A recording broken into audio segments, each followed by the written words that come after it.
Okay, coming down to the lab, that is Advanced Communication Lab. So in this lab, you'll be dealing with experiments which are related to, say, analog communication, digital communication, then optical fiber communication, then microwave communication.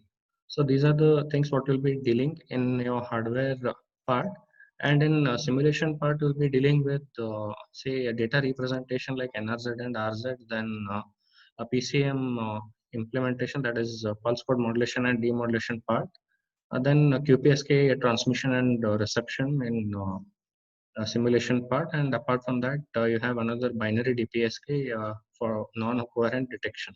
So that is what you will be looking out for. So in this one, let me just take you through what all things are present in this. So in Advanced Communication Lab, if you just look over here, experiment number 1 to 4 has to be performed with the help of discrete components. So that is what we have to look out for. So that is what we'll be doing. So in this one, the first experiment which is there, it is time division multiplexing of two band limited and demultiplexing of two band limited signals. So in this one, we'll be taking two analog signals and going and multiplexing those and sending it on a common channel and demultiplexing it at the other end. So here, what all things come to play is you should know what is meant by sampling. How do we choose the samples from each of the signals? So that is what we'll be checking out in this. Then next three experiments, that is ASK, FSK, and PSK. So these are three experiments. So these are digital modulation technique, so which come under digital communication. So here also we'll be using discrete component in order to implement ASK, FSK, and PSK.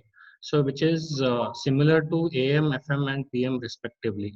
So in that, input signal was analog, that is the message signal was analog, whereas in this case the message signal will be in terms of digital.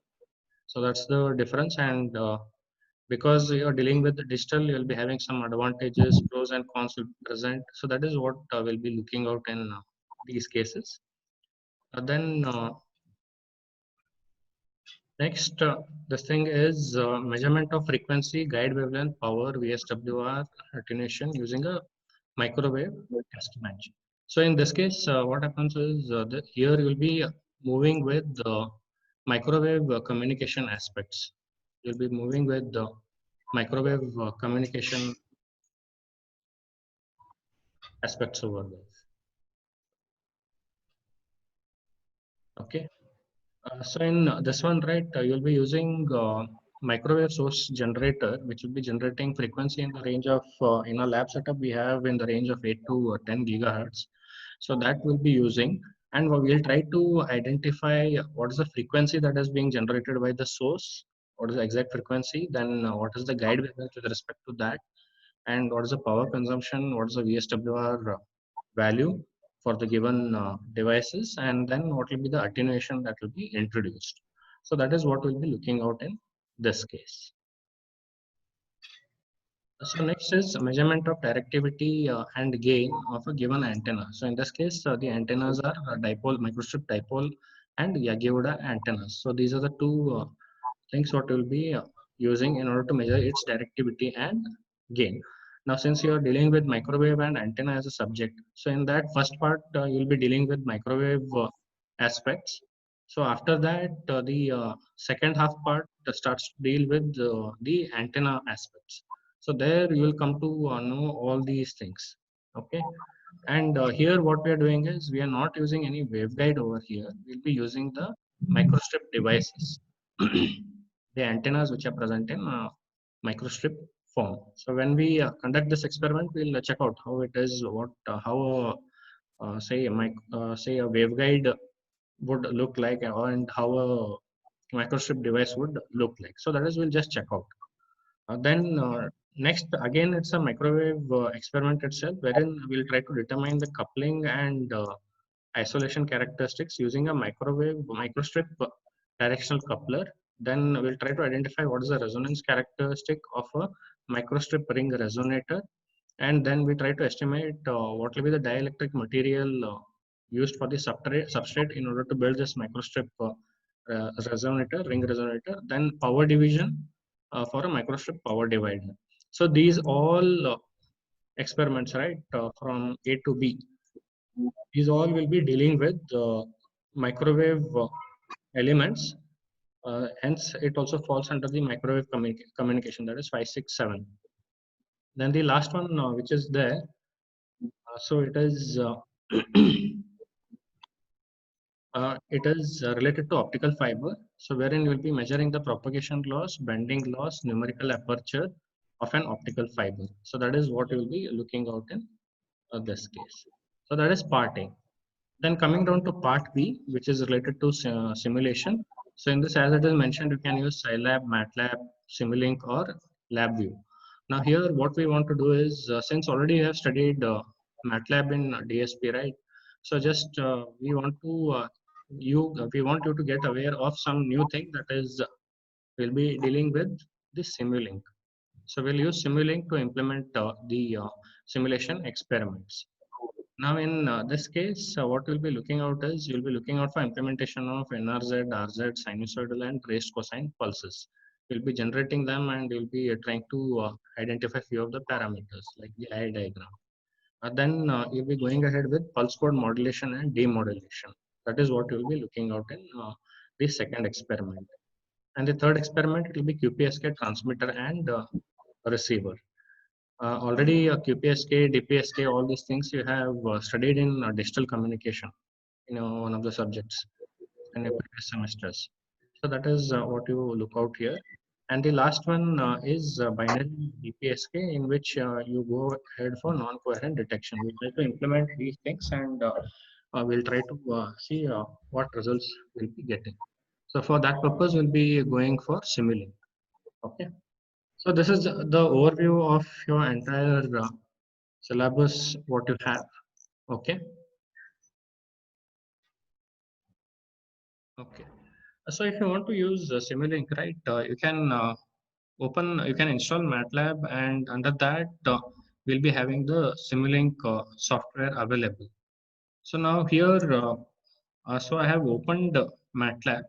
So in MATLAB, I hope you know that how do you write MATLAB code? That is, you go to the new script and click on the new script, and you get the new script, this thing, wherein you type the file and save it as a function, or save it as any other this thing as a .m file, and then use it or run it in order to test the code what you have written. Now in this case, I have to go for Simulink, which is a toolbox, which is a drag and drop kind of toolbox which is available. So in this case, if I have to open Simulink, I can do it in two ways. The first approach is, if you just observe, here we have something called as Simulink tab, which is available. So I click that. When I click it, it starts Simulink. So it may take some amount of time because everything has to be initialized, because I'm opening it for the first time after the system has been restarted.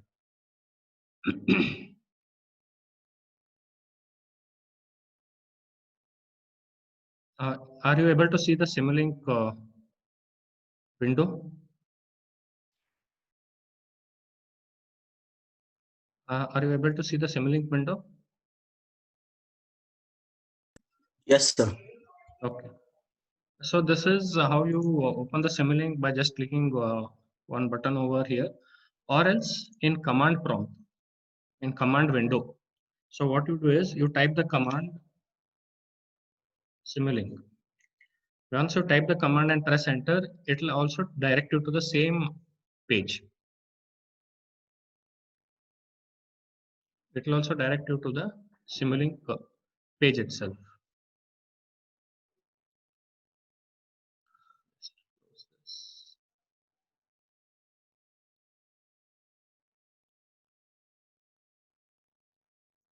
So again, the same window will be open.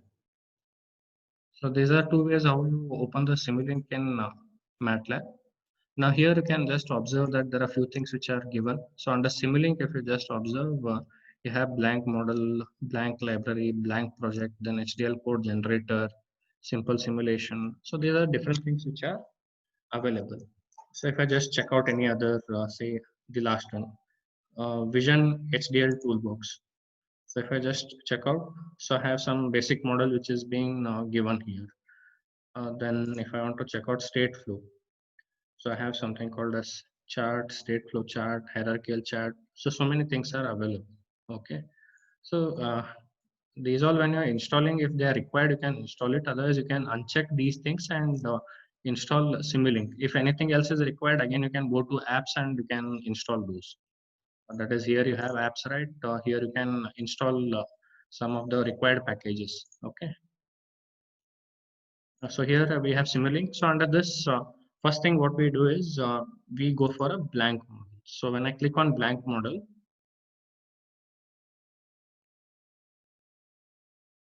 it will create a model and give it to me. That is, it will be nothing will present in that.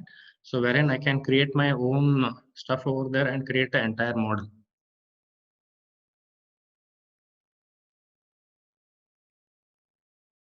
So this is a blank model which will be opened.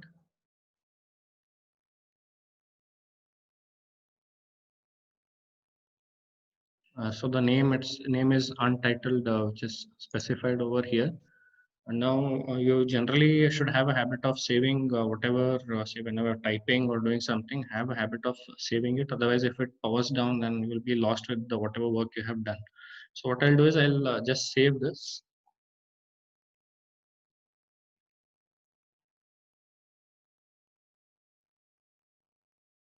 I'll save it to,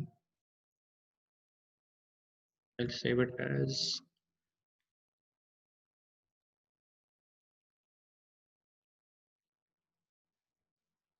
something in this form. Okay. So the name changes, name will be changing as per that. So it is B1 underscore test. So this will be the model name. Now this is blank. Now here what happens is I'll be just dragging and dropping few of the say boxes which are available, and then tools which are available, and then interconnecting those, and then I'll try to see what will be the end result. Now today what I'll be doing is I'll be just dragging and dropping a sine wave generator and another scope, and I'll be connecting them. So once I connect them on the oscilloscope or the scope which is present, how I can observe the result. So those are the things what I'll be doing today. So I'll not be doing much related to the experiment. In the next class, next lab, this thing, right, I'll start off with the experiments. So by the time you come to next class, right, so just get familiar with these things so that it will save a lot of time from your end. So here, if I want to know what are the different toolboxes, since it is the first time for you, it might take some time to get acquainted with these all things. So now I want to drag and drop few of the boxes over here. So here you can see there is something called as library browser. So on this tool, right, here you can just come and observe library browser. So I'll click on this. So you'll get some library over here. So wherein you can just browse for different aspects which are related. So here under Simulink toolbox, you have something called as commonly used blocks, then continuous blocks, some discrete blocks, then sinks, then sources. So many elements are present. Now in the last this thing we had seen under VHDL, right? We under VHDL Vision HDL toolbox. So we have all these things. Whereas again in analysis and enhancement, conversions, so many things are available.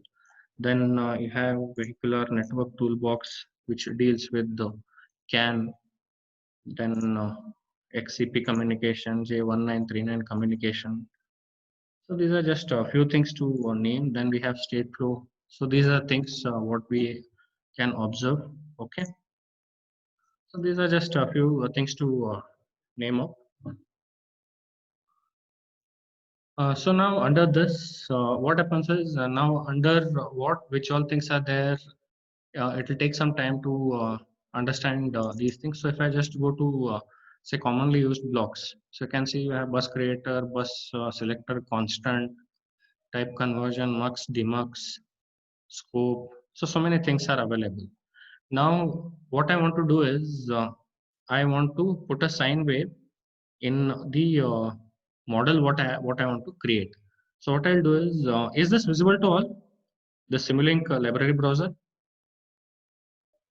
Yes, sir. Okay. So what I'll do is I'll put both side by side so that you'll be able to identify what is going on in both the windows.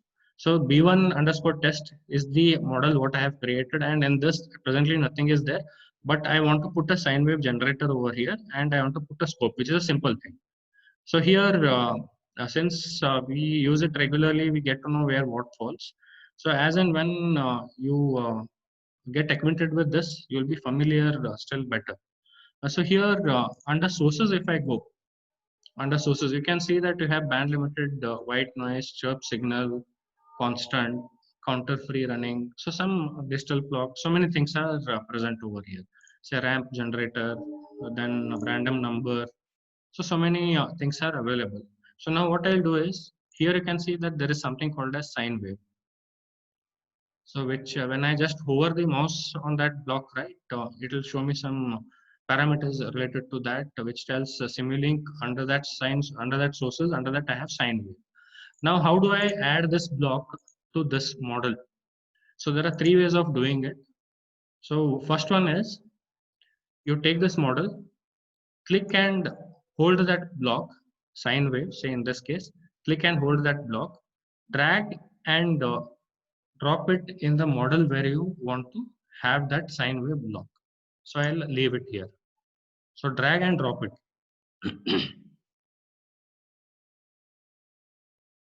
So it will take some time depending on the system speed. So now I have got this sine block. Okay. So this is first way of adding the block to the model. Now, for example, just instead of sine, I want to put the ramp. I want to put it over here. So drag and drop is one option. Second option is right click. And here you can see that add block to model B1 underscore test. So add block to model B1 underscore text. So if I just click this, what happens? We'll just check out. So what happens? It is appearing over here. So you can drag and keep it anywhere required. So this is second way. One is drag and drop. Second one is right click and add the block to the model intended. And say a third one, say what I'll do is the name is step. So what I do is I click somewhere in the model. I'm just clicking it. I'll get a search this thing, magnifying glass kind of thing.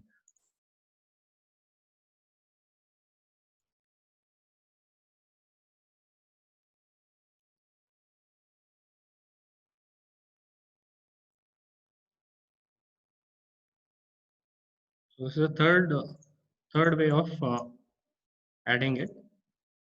So now, sorry, I click it somewhere.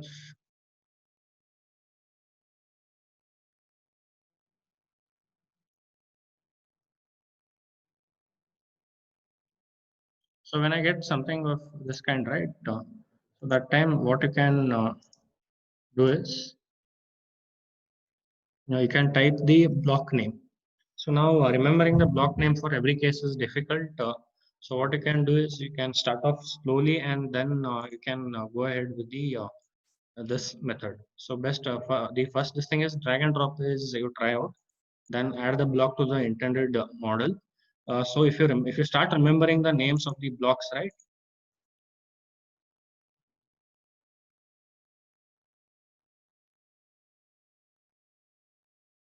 Yes, sir, it's visible. Okay. So when I type the block name, right, it will show me all the options which have step keyword in it. So it is Simulink slash sources. So if you just look here under Simulink, under sources, you have step. So for step, this is not a problem, but when I go for signed, right? So if you just observe, I can get so many options. So you have Simulink under that lookup tables, Simulink a sine wave under Simulink sources. Under Simulink, we have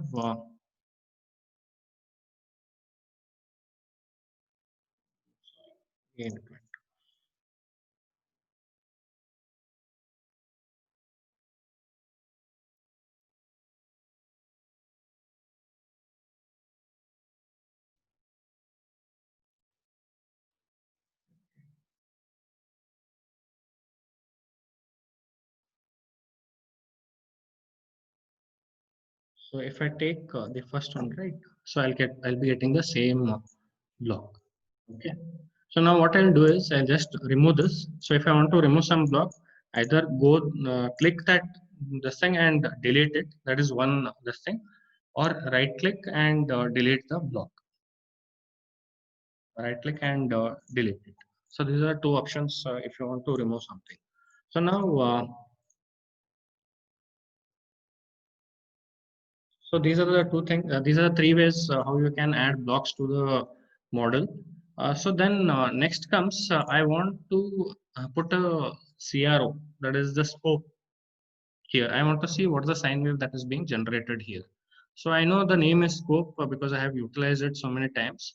Now here there is one search option. So what you can do is if you know the name of that block correctly, at least half of the spelling correctly.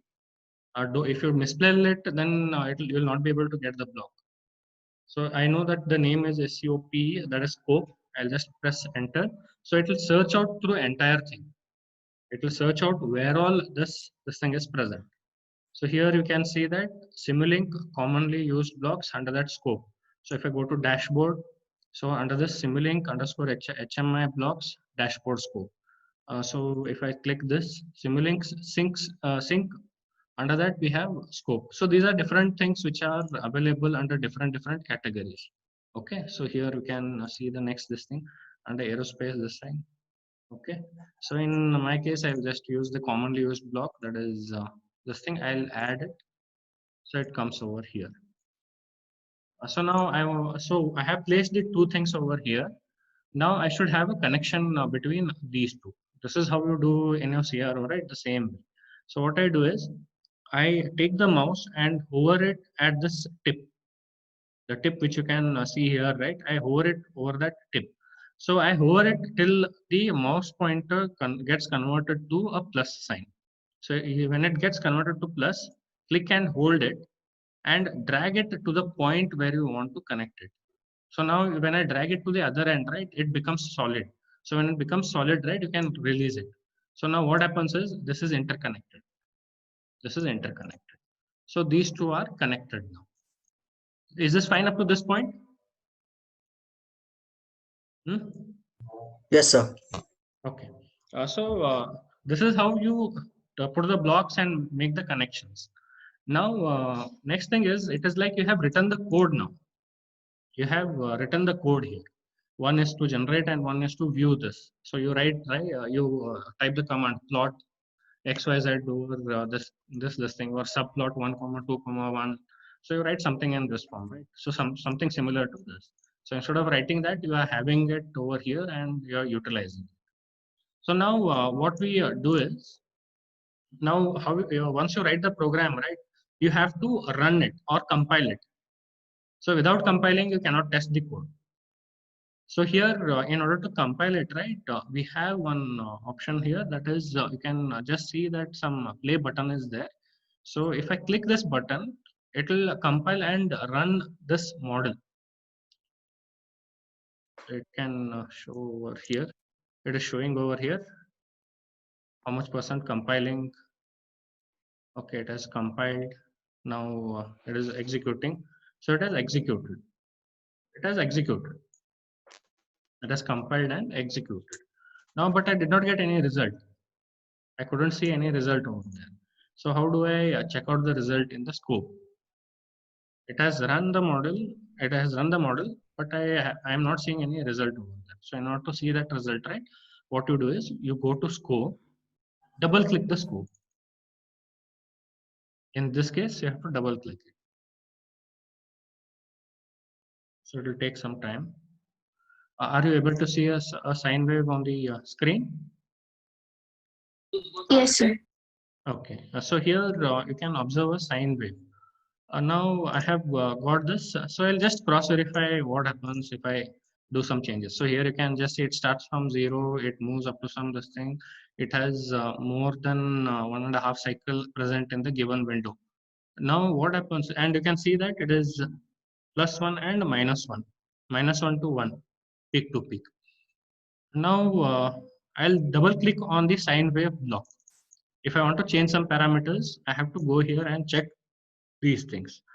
So don't disturb anything. You have two things, that is time based and sample based. If I go to sample based, something things change over here. So now we'll just concentrate on time based. So where we have to go for sample based, we'll check out in the coming forth experiments. So under time based, you have use simulation time, so that I'll keep. So here you can see that amplitude, which is 1. So here also it is 1. So it means that in the positive part it is 1, in the negative part it is 1. Now for example, I'll make it 2 and I'll apply it. Okay, I have applied it. Now the frequency is say 1 radian per second. So let me keep it in this form. Now I have made the changes. Are you observing any changes here? No, because I have made the changes in the code. It is like you're making changes in the code, but you haven't compiled it again. So whenever you make changes, you have to compile it. Then only you'll be able to see the result. So again, what I do is, again, you just check out, it is 1 and -1 here. It is 1 and -1. So now again, I'll run this. So again, it has executed. So here I have got, it is 2 and -2. 2 and -2. Now, if I want to change some other parameters, say I want to change the frequency. So what I can do is, I have changed it. I have changed it to 2. So what happens? You can observe that the changed frequency signal is being observed. Okay. Now, is it fine? Is it fine up to this point?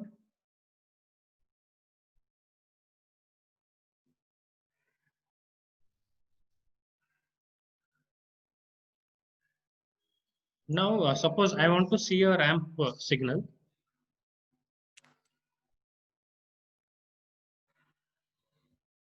So I'll take this, I'll drop here. Now, if I want to observe this, one option is you can take another scope and you can do that. That is, you take another scope, you connect it here, you run it.